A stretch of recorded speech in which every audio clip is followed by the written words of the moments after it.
Hello and welcome to DNBC TV, where we bring you interviews with businessmen and women from around the world. My name is Gloria Pollock, and today I'm gonna interview Heather Krogemann. She's the owner of her own company, Alien Earth Designs. Heather Krogemann is an American designer based in Las Vegas. She's the owner of her own company, Alien Earth Designs. Growing up, she learned to sew from a young age and continued to learn and pursue her passion for design throughout her life. After high school, she joined the military as a diesel mechanic and rebuilt engines for the duration of her service. Once she returned to civilian life, she joined the Washington State Patrol. Over the next 10 years, she managed her career, raised a child as a single mother, and earned her Bachelor of Fine Arts degree in animation.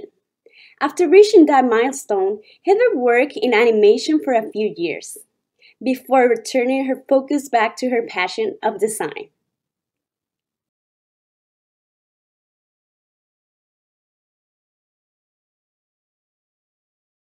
Hi, Heather. How are you? Great. How are you today? I'm good, thank you. So let's get this started. The Okay. first question is, what are the mission and vision of your company? Well, being that my company is just me, I'm pretty independent right now, but I would just like to continue to, do the costuming for whatever project comes up. Could be theater, TV, film, music videos, whatever. I really enjoy that. And I just finished my master's degree in costume design. I finished that in December.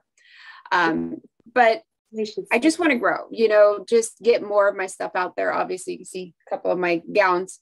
I do have several of my gowns out in a PR showroom out in LA. And that's helped boost a lot, just to get more of this handmade, not mass produced stuff out there, Okay. Well, Yeah. good. What are the most important things to start a business like yours? Like your business, I think it's kind of different because you mix like your art with business. So Yes. how to start a business like that? Well, I started out, so I have my bachelor's degree in media arts and animation, and I loved animation my whole entire life, loved drawing, love art. So I started contracting with companies and doing, well, first I worked for a company that does explanation videos. So we basically take hard to explain topics and we break them down to a simple, to where anybody can understand them. We do an animation with them. We write the scripts, all of that. And it was just super enjoyable because I got to do art, but also, educate and teach people.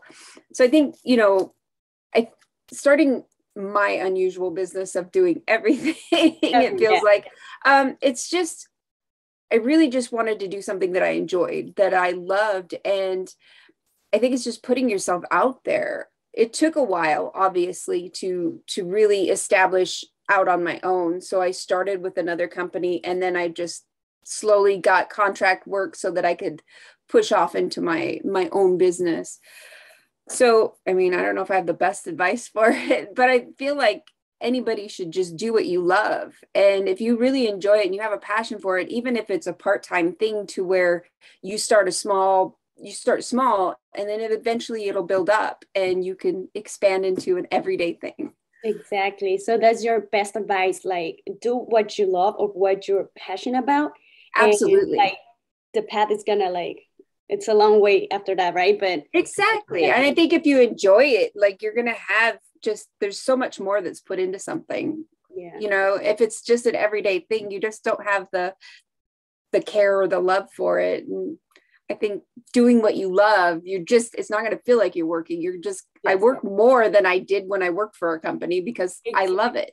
That's what I was going to ask you. Like, do you work more than what you used to? Yeah. But I mean, you don't even feel it. No, not at all. There's days where I have deadlines or something and it's a little stressful, but there's other days where it's just okay, I just want to create stuff today. And I never really I have these days off and these are the days that I don't do stuff. I just keep creating. Okay.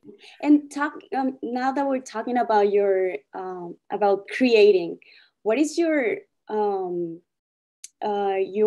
creative process to make a custom or a dress? Or it's so weird, like, because everybody always asks, like, how do you get the inspiration? I do those giant parachute dresses, stuff like that, and it's so hard to explain. Sometimes I sketch things, sometimes I draw things up, sometimes I'm looking just at different, I really like historical stuff, like older vintage fashion, stuff like that. And it just gives me little inspirations. So when it comes to my creative process, it's just seeing something that inspires me. It could be the fabric, it could be an image of, old Hollywood. It's really just, it just comes to me. Like, I don't understand how it works sometimes. Your mind and then doing it, right? Yeah, it just like comes together. Okay, well, that's nice. Like, you can be like doing something and that idea interrupts you, and then you go back to work. Exactly. Okay. Yeah. Oh, and I have like super creative thoughts, like if I'm like driving from here to LA to, take stuff out to LA, like that driving, your brain is not as busy. So I come up with so many ideas while I'm driving. It's not safe, but it happens. Yes, exactly. Can you, well, for people that like me, personally, I don't know about fashion. Can you talk a little bit about it? Like, what is it? How is the trend? Who built this trend? Why does it exist? How does it exist? Right. Well, there's people that are basically, they're paid to research this, and they really look into like past sales, just different, kind of anticipating what's going to happen. I think nowadays with social media, it's changed a little. It's not just, sales or past sales of something. It's a lot of people see their favorite stars wearing, certain colors or certain things. And that really pushes trends more than just sales nowadays, because people are visually seeing it. They see somebody that's like the biggest thing right now is like the crocheted or knitted like tops and sweaters and things that are like look handmade from like the 70s. Okay. And that's a huge trend, but you see that on big stars like Dua Lipa, and that really pushes a trend, and then other people jump on board, Yes. So you're basically saying that they really, like, the people that is at the top of this fashion trend, they really push us to like well, you think about it, every year there's always this it's not really an announcement, but every year there's somebody saying, okay, these are the colors for this season. Like, there's always somebody saying, okay, these colors are what's going to be popular, or they'll be like, okay, well, we're going to push more of these images because obviously, like, people that are popular, like Dua Lipa, that people see all the time. So let's push that trend a little bit more. Okay. And it pushes sales, it pushes everything. Yes. Yeah. And you always try to follow that trend, or do you do like everything? I just, there's some of it that plays into what I do, but I really will fall in love with the fabric. It's not that, okay, well, right now purple is supposed to be this color, but you see like the Valentino show that just happened, and all of the stuff was all pink. Everything was pink and everything was black, like very monochrome. It was beautiful. Mm-hmm. So not on trend. To a point, yes. So but it was beautiful. Absolutely. And I love when designers do that, step away from something that's kind of like pushed at the public. Okay. Something different, like this fabric here, like this is just a lace over a satin. Mm-hmm. But I love the color. I loved the red. I loved how it looked. It is very beautiful. And it's not on trend, but it's something that I enjoy. I think it's beautiful. I think it fits the women's. It's more about the figure and how it's going to fit a person than necessarily a trend. Okay, thank you. What inspired you to create? I'm sorry. What inspires you to create your designs? Well, like I said before, like it's a lot to do with like fabrics.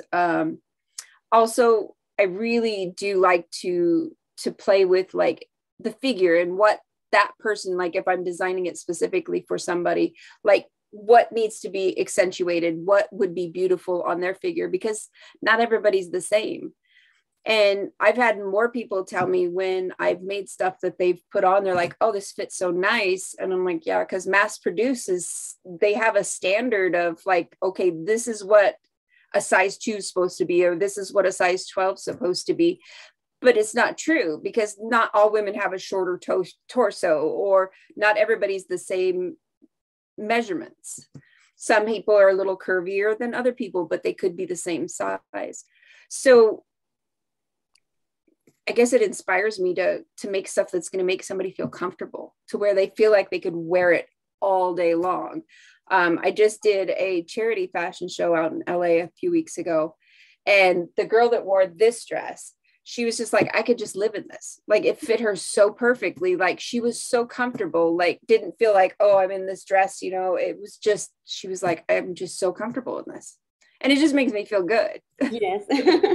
Like, okay, I did something that made you feel amazing. And that's what should come out of fashion. Okay. And for the company, how many people work there? Is it, you mentioned it was just you? Yeah, it's just I think there's right now. external jobs or external people that helps you to like build your company? Not really now. I do like obviously have the dresses out in that PR showroom, basic PR out in LA, which obviously will help, because those dresses at a showroom are there for like stylists to come in, and they pull dresses for magazine shoots, you know, red carpet events, stuff like that. So it kind of gets my designs out there. So in a way that's helpful to me. My husband does photography kind of on the side. He's gone to school for photography. He's really good. But he helps me off and on. Like we do shoots. We have a shoot this week. We're going to go do a shoot with some of the parachute dresses. So yeah, it's basically me trying to get everything done. But are you okay with having extra people helping you, or do you think you're not at that level yet? I feel like I'm not at that level yet. Like I think if I was at that level, I would love to be able to say, okay, hey, come over, let's make some stuff, you know. Yes. Yeah. Eventually I will get there. I really do believe of course you will. Okay, let's go with the next question. Okay. How many times do you think you have failed to be where you at right now? I think everybody has little failures, little things that don't work out or aren't the right thing. When I first kind of started doing stuff, I did more fashion shows, probably more than I should have. And in a way, I felt like it was, to me, kind of a failure because I didn't get anything out of those. I feel like a fashion show should be something where you're showing your designs. It helps boost your company. It does things for you so that more eyes can see your designs, your product. I feel like those shows were kind of a waste, if that makes sense. Like nothing against them, but they just didn't do anything for me. Okay. And I mean, that sounds kind of selfish, but I feel like it should all work together. Like the model should get something out of it.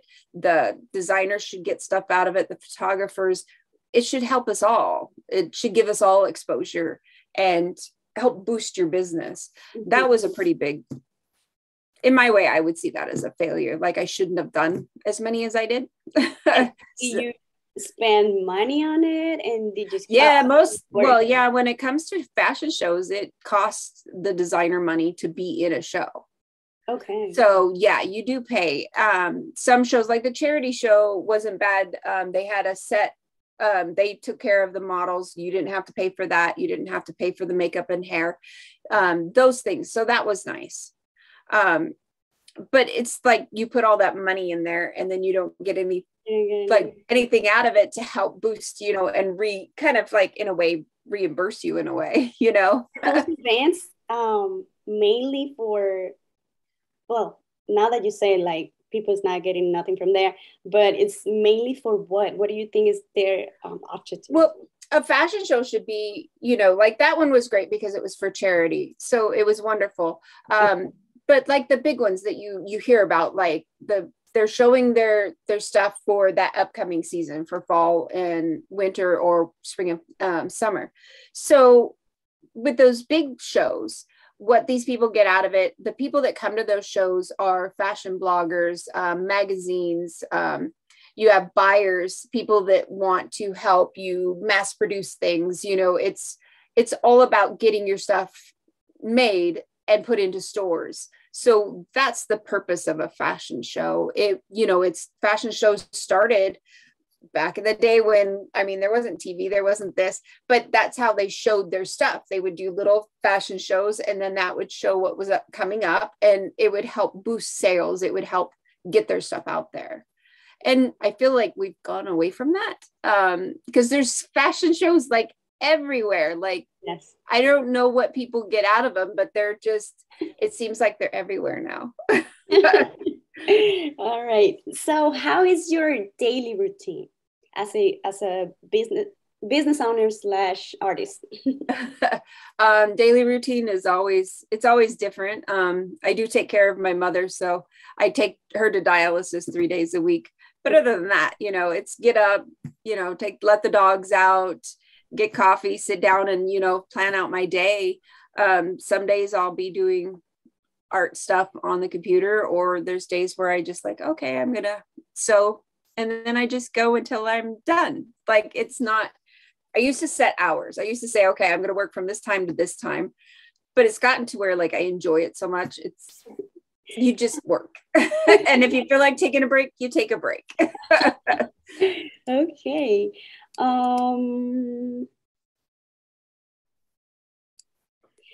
What are the main struggles that you see in your company? Struggles would be just, getting my stuff in front of more people. Everything is so flooded with social media that it's really hard at times to get your stuff like in front of people. Mm-hmm. With the parachute dresses, I do have some photographers in Colorado that basically contract with me, and they do specific shoots just with the parachute dresses so that people can come and experience that. Like, it's a once in a lifetime thing. You go and you pay for a photo package and you get these beautiful photos in these dresses, because I made them so that they could fit multiple sizes. Mm-hmm. And the biggest struggle with that was just getting the word out. It's just the exposure of it without having to pour a ton of money into advertising, because I don't know if it would really boost it. So it's like figuring out those little ins and outs. And we've actually gotten in contact with travel bloggers. Mm-hmm. And that's become a huge boost for things, because those women travel everywhere and they come out and do that. And then those pictures get everywhere because people follow that. Okay. So it's finding those ins and outs. So you think, I think so too. Social media is your first resource right now. Yeah. Oh yeah, definitely. And Instagram's been better. I'm not a huge fan of Facebook. Sorry if you like it. I just feel like when I've showed stuff on Facebook, it's my friends or my friends' that see the stuff. It's not a very big audience. So with Instagram, at least you have the hope that more and more people see stuff because people will share it. Mm-hmm. I've tried TikTok a little bit, but maybe fashion's not a thing for TikTok because it's definitely a different world, but it's fun. I do enjoy watching this stuff. So you have your account? Yeah, I do have a TikTok account, but I've only posted a few times. I'm trying. For sure. You have to try. Yeah, exactly. I get a lot though out of Instagram, so I've kind of tried to stick with it more. Okay, so these special dresses that you made, how long does it take to like? Well, I don't know how many they ask you to. Right. Like So one dresses like these gowns here,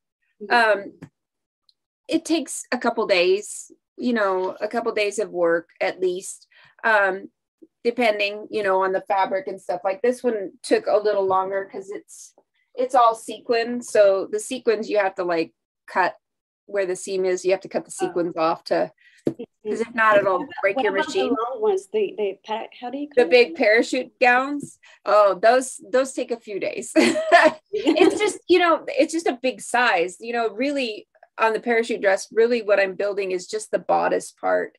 And then you're attaching it to this big giant skirt, which is so beautiful. I absolutely love those. I mean, you have providers like, sorry, you have suppliers, right? Actually, for the parachute gowns, so all those are made out of vintage parachutes. I actually search like eBay, whatever I can to find those. And then a lot of them I hand dye myself. So I dye them the colors that I want them to be. Yeah. So it's a search for them, and they're becoming harder to find. Wow. So, where do you get it? I mean, if you don't mind, where do you get it? I usually get them on eBay a lot of the time. I'll find them on eBay. There's been also like military surplus stores sometimes will have a parachute. It's finding ones that are white because then I can dye them easier. Yes. Right now I'm working on one that's the parachute was already yellow. So it's a big, beautiful yellow dress. So I'm like, I might as well just leave it. Every once in a while you get a nice one that's a beautiful color and it works out. Like there was one I got, I think it's a European parachute, but it was really old, probably World War II. But it was originally supposed to be red, but over the ages of it being in that pack, it's actually pink. It's this beautiful bubblegum pink dress. It's so pretty. But I was like, oh, well, we'll just leave it pink. Oh, that's nice.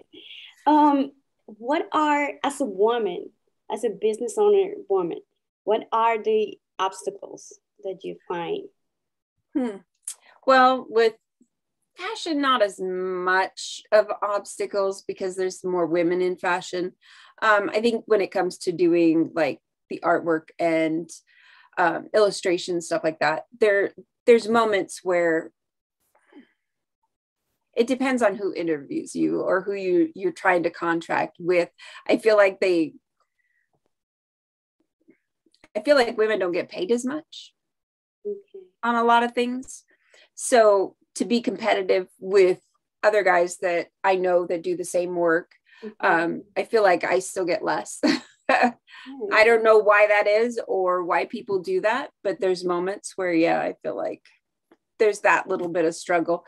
But other than that, it's really not bad. Like in the other jobs that I did before I did all of this, there was more of that. Then with fashion, I don't see it as much. Well, that's interesting. I mean, we're 2022 and we still have this issue, right? Yeah, it's crazy. You think about all those movie stars, like that's just crazy that the guys got paid so much more. It just doesn't make sense. Okay, let's go with the next question because I'm gonna. Can you name? I mean, you can say one or 1 to 3 most important events that you have had.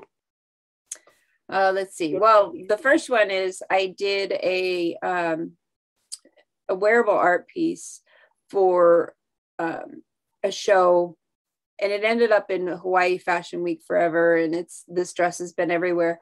But it's this beautiful can out of aluminum cans. They were all hand cut, hand curled inside out. Like it's just beautiful. That was huge because that has gone everywhere. I'll have to send you a picture of it. It's beautiful. It's just these beautiful can skirt and top. And it's on my Instagram too. Okay. But that was a huge turning point because I felt like, okay, I can put art in a way into fashion too. And I really enjoy doing that out of just weird materials. Like that's what started the parachutes, you know. Somebody came to me and wanted a parachute dress. So I made an actual dress out of parachute. Wow, you got this idea or it already exists? And the parachute dress? Yeah. Or the can? Both. Both. The can was just, I was asked to do the wearable art piece and out of something that was recyclable. Okay. And I just looked at a can, just like, how can I make this beautiful? You know, how can I make this not look like a can and make it gorgeous? And it just kind of came to me. The parachutes, I actually had somebody come to me and wanted a dress done. They were just like, hey, I've seen these pictures of these dresses and I would really like something like this. So I was like, okay, I'm going to make it into an actual dress. And it took off. I got like 14 of those dresses, I think. Yeah, that was a huge turning point though. The other has been like getting my stuff into basic PR in LA. That's been really big because it's just something that just kind of boosts you up. It helps also me, it validates what I do to be accepted to do that stuff. Because you never, you know, you always second guess yourself. Am I good enough? Is my stuff good enough? And when it's accepted into something like that, to me, it kind of validated what I do. Okay. Yeah.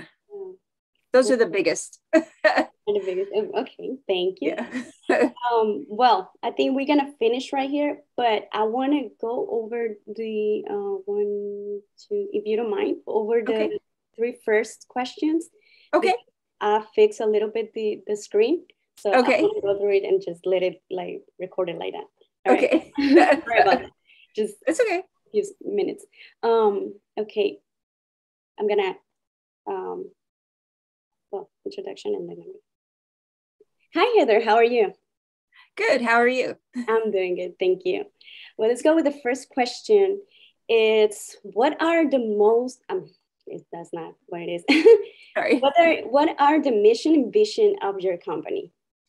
The mission and would be to continue to do, I mean, obviously I do artwork, but I also do fashion. The artwork I enjoy, it's something that I've loved my whole life, always drawn, always painted, always loved cartoons.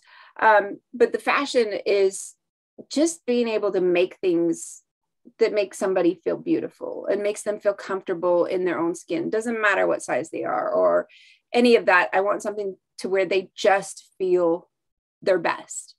I also, with the costuming, I absolutely am obsessed with costuming. I would love to be able to, you know, do more shows, theater, doesn't matter, like being able to research and go back and, you know, really research a character and bring it to life with the fashion and the clothing and stuff is huge. So it's just making people look wonderful and make them feel good. Yes. Okay. What are the most things, what are the most important things to start a business like yours? Well, I started small. I started actually working for somebody else. And then I decided to start getting some more contract work. So of course I had to start my own business, but I started doing that more on the side. It was more of, okay, let me do these little jobs. And eventually it worked its way into being a full-time thing. So I think, you know, if you just do what you love, if you enjoy sewing, if you enjoy just crafts, whatever, drawing, just start small little jobs, small little things. You see it all the time of people inventing things or making things in their garage, and all of a sudden they've got a huge business, but there's that passion of loving what they do that's made it happen. So just never give up. As hard as it is, you're going to have failures, you're going to have things that stop you, but just don't give up. Enjoy it. Okay. Can you talk for those people that, well, including me, I don't know about fashion trend. Can you talk a little bit about it? What is it? Who creates it? How did it work? How does it work? So fashion trend is people that are basically for years have been paid to follow trends. They track past sales. They track, nowadays, obviously with social media, they're tracking social media. And every year it's like, okay, well, this color is going to be this season's color. And it's kind of pushed at people, but there's these people that are paid to figure that out. But I feel like with social media, you have these stars that are involved now. So there's stars like Dua Lipa, who wears those little crocheted knitted tops and things like that, that have really, because that's right on the eyes of all these consumers. Mm-hmm. So that's pushed that trend. So they tend to try and say, okay, well, this is popular because all of these people have seen it. Which, I mean, it makes sense to push things like that. The colors, that's just something they do every year. There's like the Pantone colors that come out every year. Like right now, it's supposed to be purple, I think is the new color for this year, but you don't really see it a whole lot. Like the Valentino show where they had all pink, all black. Like that show was so beautiful. It was like magical. Just to see everything the same color was so beautiful, because it focuses you on the styles, on the construction. You're not distracted by prints or, other things. So I think it's an amazing thing that they did, really. Okay. Well, thank you so much.